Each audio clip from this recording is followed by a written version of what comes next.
우리에게 주신 하나님 말씀 구약 성경 나훔서 2장입니다. 하나님의 은혜가 가득하시기를 축복합니다.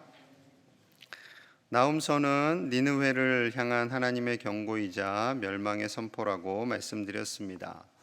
또한 요나 선지자를 통해서 하나님께서는 니느웨를 회개시켰고 그들을 용서하였지만 약 100여 년이 지나서 그들은 타락하고 죄악이 너무나도 크게 되었지요. 결국 하나님께서는 나훔 선지자를 보내십니다. 이때가 대략 주전 640년에서 650년경이에요. 자신들이 교만해지고 세상적인 욕망에 사로잡혀 사는 그들을 향해 하나님께서는 철저한 심판을 오늘 말씀하고 있습니다. 1절입니다. 1절 파괴하는 자가 너를 치러 올라왔나니 너는 산성을 지키며 길을 파수하며 내 허리를 견고히 묶고 내 힘을 크게 굳게 할지어다.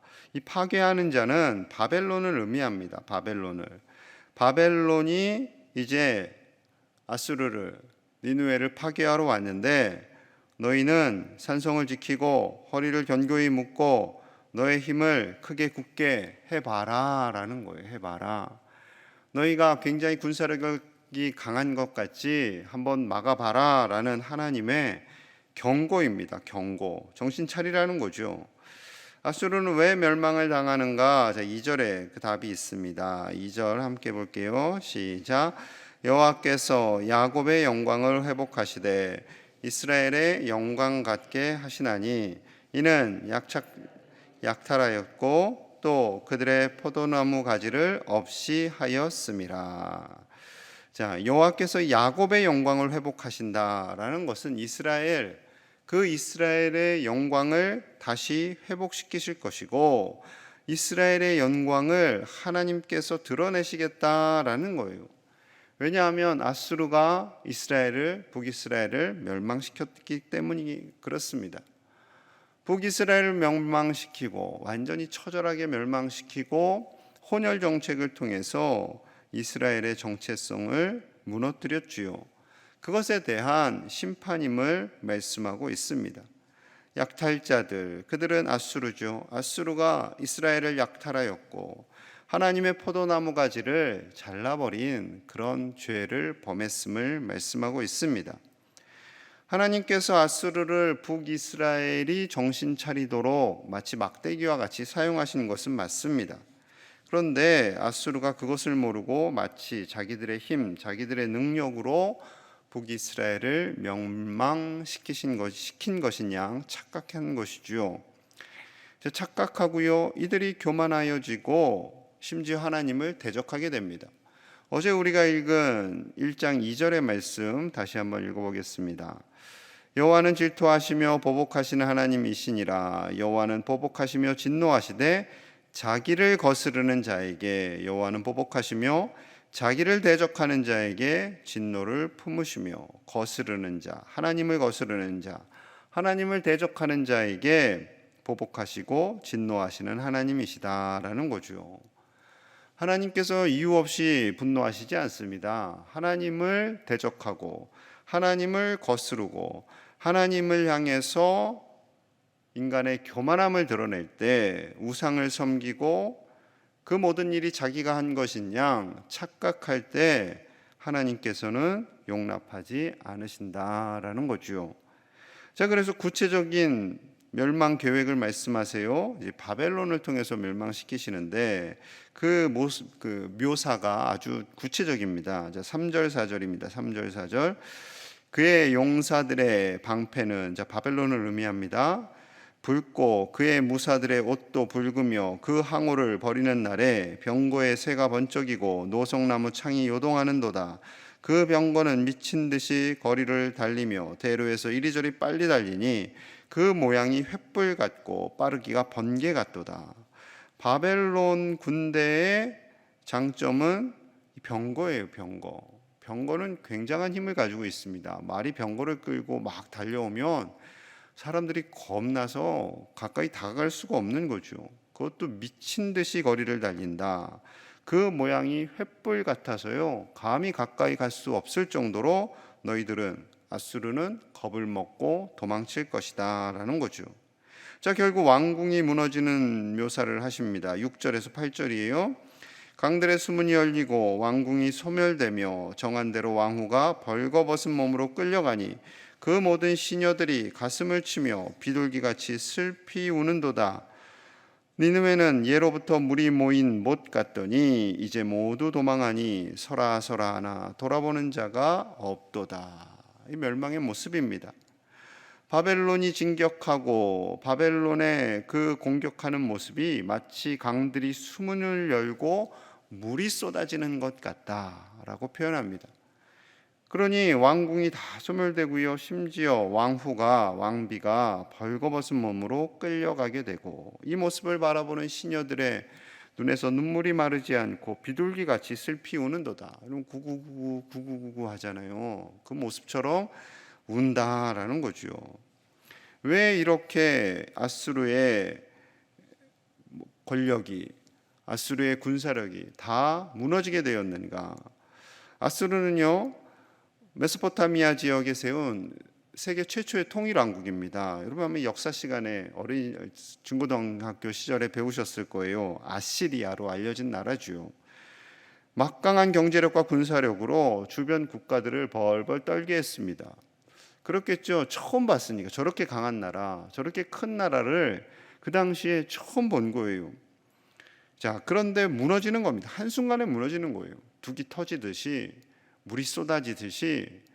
여러분 홍수가 나면 막 집이 떠내려가잖아요. 그런 것처럼 얼마 전에 중국도 크게 홍수가 났는데 막 떠내려가는 것처럼 아수르가 그렇게 멸망하게 될 것이다 라는 거지요.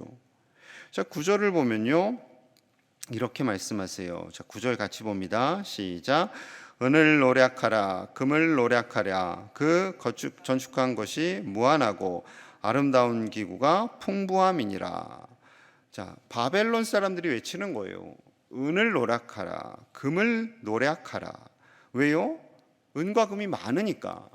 아수르 니느웨 안에 은과 금이 너무 많아요. 그 저축한 것이 무한하다라고 표현할 정도로 막강한 경제력을 가지고 있었다라는 거죠. 아름다운 기구가 풍부함이라.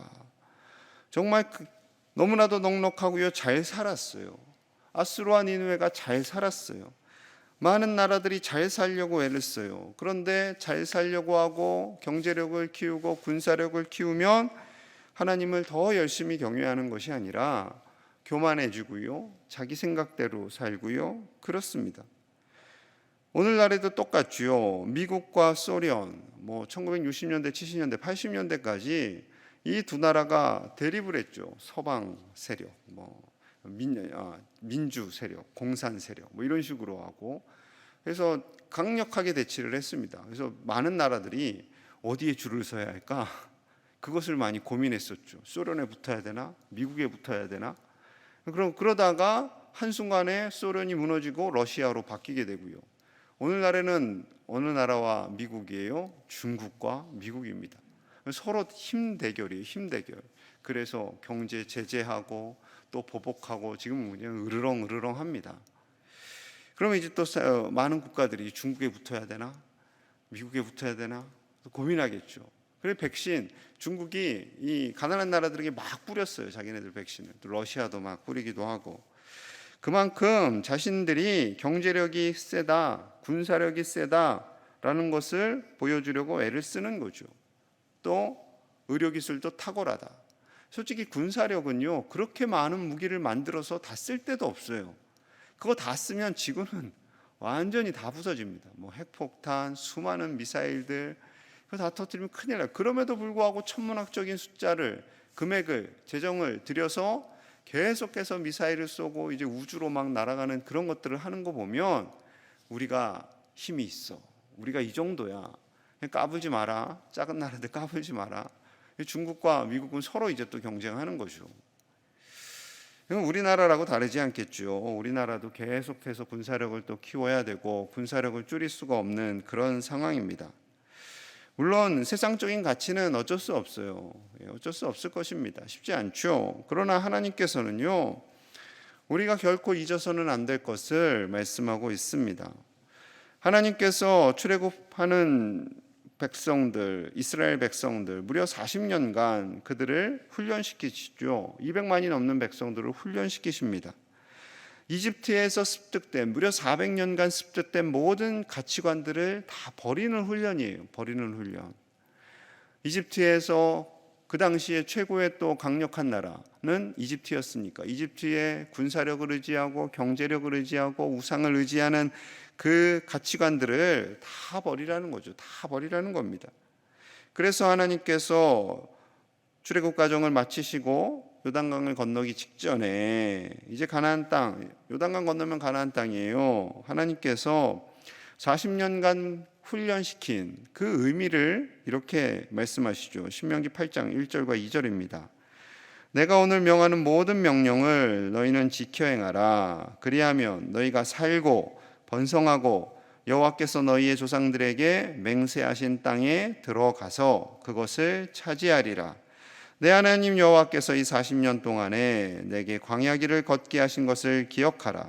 이는 너를 낮추시며 너를 시험하사 내 마음이 어떠한지 그 명령을 지키는지 지키지 않는지 알려 하심이라. 하나님의 명령을 지키라는 거죠. 40년간 광야길을 걷게 하고 낮추시고 시험한 이유는 하나님의 말씀을 마음을 다해 지키는지 순종을 하는지 순종하지 않는지 알기 위함이었다라는 겁니다. 40년간 하나님께서 가라 하면 가고 서라 하면 서고 먹어라 하면 먹고 그들은요 철저한 순종 훈련을 합니다. 순종 훈련. 우리 인생도 똑같습니다. 우리의 마음속에는요 내 마음대로 하고 싶은 마음이 있어요. 누구에게 간섭받기 싫어요. 내 멋대로 하고 싶지. 그냥 내가 다 사장님 하고 싶지. 그냥 내 편한 대로 다 하고 싶지. 이런 마음이 다 있어요. 그래서 초등학교 저학년 때까지는 아이들이 엄마 아빠 말씀을 잘 듣다가 사춘기가 지나고 자아가 형성되면서는 웬만하면 부모님 말씀 안 듣습니다. 그냥 자기 생각대로 다 하죠. 저희 아이들도 점점 제 말이 약해지고 있습니다. 그래서 인정을 해야지 하면서도 쉽지 않은 그런 상황인 거죠. 이제 사춘기 자아가 형성돼야 돼요. 건강한 자아가 형성돼요. 그래야 더 성숙한 어른이 되겠죠. 하나님이 만드신 건 맞습니다. 그렇게 만드셨지만 하나님이 원하시는 것은 성숙한 자, 성숙한 이성을 가지고도 하나님을 주인 삼고 하나님의 말씀을 따라서 순종하는 거죠. 순종하는. 그런데 순종하는 훈련에 같이 가는 것이 뭐냐면요. 말씀 훈련이 말씀 훈련. 왜냐하면 다른 데 순종하면 안 돼요. 우상 만들어 놓고 우상 덩어리에 절하고 우상에 순종하는 훈련을 하기도 했죠. 그래서 많은 사람들이 죽었죠. 여러분 분별을 해야 됩니다. 우리가 어디에 순종을 할 것인가. 그게 중요하죠. 그래서 신명기 8장 3절에 이렇게 말씀하세요. 너를 낮추시며 너를 줄이게 하시며 또 너도 알지 못하며 내 조상들도 알지 못하던 만나를 너에게 먹이신 것은 사람이 떡으로만 사는 것이 아니요 여호와의 입에서 나오는 모든 말씀으로 사는 줄을 내가 알게 하려 함이라 하심이니라. 아멘. 하나님께서 또한 다시 반복하세요. 낮추시고 줄이게 하시고 너희 조상들도 한 번도 먹어보지 못한, 우리도 한 번도 먹어보지 못한 그 당시에 40년간 그들만 먹어봤어요. 만나는 그것을 먹인 것은 하나님의 말씀으로 사는 것임을, 경제력으로 군사력으로 사는 것이 아니라 말씀으로 사는 것임을 깨닫게 하기 위해서 이 훈련을 했다라는 거죠. 그러니까 하나님께서 주신 40년간의 광야 생활의 핵심 어떤 훈련입니까? 물어보면 말씀 훈련이었다. 둘째, 그 말씀으로 인한 순종 훈련이었다라는 거죠. 말씀과 순종, 하나님의 말씀과 그 말씀을 따라가는 순종. 똑같습니다. 우리 인생 광야 훈련과 같죠. 광야 훈련. 이응만 더 붙이면 광양 훈련. 그럼 우리 서울에서 살든 광양에서 살든 다 광야 훈련이에요. 우리 인생에서는요 다 광야 훈련입니다. 이 광야 훈련을 사는 동안 우리는 하나님의 말씀에 순종하고 그 말씀을 따라 사는 것이 가장 큰 기쁨이 되며 가장 큰 능력이 되며 가장 큰 우리의 삶의 지표가 되는 줄로 믿습니다. 우리뿐만 아니라 우리 자녀손들이 하나님의 말씀을 따라 순종하며 살아갈 수 있도록 기도하시는 이 새벽이 되기를 간절히 소망합니다. 우리 먼저 된 믿음 세대가, 기성 세대가 다음 세대들을 위해서 기도하고 우리 다음 세대 역시 하나님의 말씀을 따라 순종하는 것이 세상의 그 어떠한 가치관을 따르는 것보다 가장 큰 복임을, 하나님께서 복의 주체가 되심을 믿고 나아갈 수 있도록 우리가 함께 기도하고 양육하는 믿음의 선배들, 믿음의 부모님이요 믿음의 조부모님들이 다 되실 수 있기를 주님의 이름으로 간절히 축복합니다. 그래야만 니느웨가 되지 않을 수 있는 거예요. 이 선지서를 읽다 보면 계속 심판과 멸망을 선포하시잖아요. 왜 심판과 멸망을 선포하시겠어요? 말씀 훈련과 그에 따른 순종 훈련이 되지 않았기 때문에 자기 의로, 자기 하고 싶은 대로 내가 주인 되어서 사는 거죠. 그렇게 되는 그곳에는 하나님의 심판이 있을 수밖에 없습니다. 어쩌면 이 코로나는요, 악한 세력이 일으켰지만, 사단의 세력이 일으켰지만 하나님은 이것을 또 어떻게 해요? 선으로 바꾸셔야 되잖아요. 고치셔야 되잖아요. 치료하셔야 되잖아요. 이 과정을 통해서 우리 그리스도인들을 더 정결하게 하시고 진실된 믿음으로 나아가게 하시는 것이지요. 1년 반이 지나고 있어요. 물론 회사에서 절대 교회 가지 마라, 교회 가면 잘린다, 이렇게 협박해서 못 나오는 사람들이 아직까지 있는지는 모르겠지만 그분들 빼고 다른 분들은요, 제가 볼 때는 물론 너무 두려워서, 교회 가면 바이러스 걸릴까 봐, TV에서 교회가 바이러스의 온상이라고 하니까 교회 가면 바이러스 걸린대 두려워서 벌벌벌 떨어서 못 나오는 분들도 계시겠지만, 하나님께서 이 과정을 통해서 속구리에 한번 채로 걸르시는 것 같아요. 이렇게 채로 걸르면 밑에는 우리가 원하는 고운 가루가 나오고 위에는 쭉정이들 남죠. 이렇게 표현하면 서운하실 수도 있겠죠. 교회 안 나오는 분들은 쭉정이래. 그런데 사실이에요. 하나님 한번 걸으시는 것 같아요. 정신 바짝 차려야 됩니다. 하나님이 한번 걸으시는 이 과정, 여러분 1년 반, 2년, 3년 지나고 교회 다시 나올 수 있을까요? 그 믿음 다시 회복할 수 있을까요? 여러분 쉽지 않습니다. 쉽지 않아요. 정말 쉽지 않습니다. 우리가 이 마지막 때와 같은 이 혼미한 시대를 살아가면서 정말로 하나님 앞에 알곡으로, 믿음의 알곡으로 살아가시는 저와 여러분들 되시기를 간절히 축복합니다. 힘들 때일수록 어려운 시대를 살아갈수록 더 말씀 훈련과 순종 훈련을 하셔야 돼요. 세상이 이상해, 세상이 어수선해, 세상이 그렇지 뭐 하고 세상에 휩쓸리는 것이 아니라 이런 세상일수록 더 말씀과 순종에 집중하시고 하나님 안에서 기뻐하시며 즐거워하는 하나님의 자녀로 사는 것이 가장 큰 행복임을 깨닫는 저와 여러분들 되시기를 간절히 축복합니다. 우리 함께 기도하겠습니다. 마음을 모아서 기도합니다. 하나님께서 2000년 전이나 4000년 전이나 지금도 여전히 우리에게 말씀 훈련과 순종 훈련을 하게 하십니다. 오직 진리이신 그 말씀을 따라 순종하며 사는 것이 가장 큰 기쁨임을 알게 하여 주시옵소서. 말씀을 따라 사는 것이 싫고 부담스럽고 나 하고 싶은 대로 살게 내버려 두세요라고 말하는 죄악된 삶이 아니라 하나님의 말씀을 따라 순종하며 사는 것이 우리 안에 가장 큰 기쁨이 됨을 깨닫는 은혜가, 그것이 바로 영과 진리로 거듭나는 것이지요. 물과 성령으로 거듭나는 것입니다. 하나님 안에서 거듭난 인생을 살아가는 우리 그리스도인들 다 되게 하여 주시옵소서. 코로나로 인해서 채로 걸러지는 인생이 되지 않게 하여 주시옵소서. 진정 말씀으로 하나님께서 주신 그 말씀을 가슴에 새기고 오직 예수 그리스도 따라가는 믿음의 백성들 되게 하여 주시옵소서. 몸과 마음이 아픈 자들을 치료하여 주시옵소서. 입원해 있는 자들을 치료하여 주시옵소서. 하나님 붙잡고 믿음으로 모든 것이 회복되는 놀라운 은혜가 있게 하여 주옵소서. 또한 선교사님들 힘들고 어려운 중에 있지만 오직 복음을 전하는 그 귀한 사명 끝까지 힘을 다해 바울과 같이 달려갈 수 있도록 위해서 함께 기도합니다. 하나님 아버지 감사합니다. 주님 우리를 붙잡아 주시기 원합니다. 아버지여, 우리의 믿음이 환경으로 인해 흔들리거나 연약해지지 않게 하여 주시옵소서. 내가 인생의 주인 되지 않게 하여 주시옵소서. 아버지, 우리를 붙잡아 주시옵소서. 우리와 함께 하여 주시옵소서. 아버지 집에 나오는 것이 두려움이 되지 않게 하시고 말씀을 순종을 연하는 것이 싫은 것이 되지 않게 하여 주시옵소서. 진정 그 말씀을 따라 살아가는 것이 기쁨이 되게 하시고 하나님의 말씀에 순종하는 것이 세상의 어떠한 가치관을 가지고 살아가는 것보다 가장 소중한 것임을 깨닫게 하여 주시옵소서. 하나님 안에서 행복을 누리며 사는 것이 기쁨이 되게 하여 주시옵소서. 주여, 우리를 불쌍히 여겨 주시옵소서. 몸과 마음이 아픈 자들을 치료하여 주시옵소서. 낙심한 자들을 위로하시고 하나님께서 도와주시기 원합니다. 주여, 새 힘을 더하여 주시고 고쳐주시옵소서. 이번에 있는 우리 환우들을 고쳐주시옵소서. 하나님의 손으로 치료하여 주시옵소서. 건강한 몸과 마음으로 아버지 집에 나오게 하여 주시옵소서. 선교사님들 아버지 약해지지 않게 하시고 담대하게 복음 전하게 하여 주시옵소서. 담대하게 교회를 섬기며 예수 그리스도를 전하며 주신 사명 잘 감당할 수 있도록 인도하여 주시옵소서.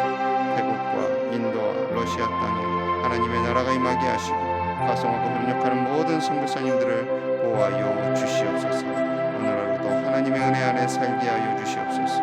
하나님의 은혜 안에 살게 하여 주시옵소서. 하나님 도와주시옵소서.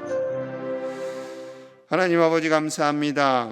우리를 사랑하시고 우리에게 말씀을 주시고 그 말씀을 따라 사는 것이 가장 큰 축복임을 깨닫게 하시니 감사합니다. 하나님, 우리가 교만해지지 않게 하여 주시옵소서. 이 나라가 경제력과 군사력을 자랑하지 않게 하시고 하나님을 경외하며 하나님을 두려워하게 하시고 하나님의 말씀에 순종함으로 하나님께서 주시는 가장 큰 은혜와 복을 누리며 살아갈 수 있도록 인도하여 주시옵소서. 사랑하는 제1의 가족들의 영육을 강건하게 하여 주시옵소서. 영을 강건하게 하여 주시옵소서. 아버지 집에 나와 예배하는 그 은혜로운 시간이 가장 소중함을 깨닫는 은혜가 저들의 마음 안에 있게 하여 주시고 영이 고쳐지게 하시고 그 심령이 변화되며 육신까지도 치유함 받는 놀라운 역사가 일어나게 하여 주시옵소서. 몸이 아파 하나님과 멀어지는 일이 없게 하여 주시고 하나님께서 불쌍히 여기사 치료하여 주시옵소서. 우리 선교사님들을 지켜주시고 태국과 인도, 러시아 땅에 파송하고 협력한 모든 선교사님들을 강건하게 하시며 세계 속에 심어진 모든 선교사님들 코로나로 인하여 사역이 위축되지 않도록 저들의 영육을 강건하도록 붙잡아 주시옵소서. 오늘 하루도 제1의 가족들을 지키시고 보호하실 것을 믿사오며 예수님 이름 받들어 간절히 축복하며 기도하옵나이다. 아멘.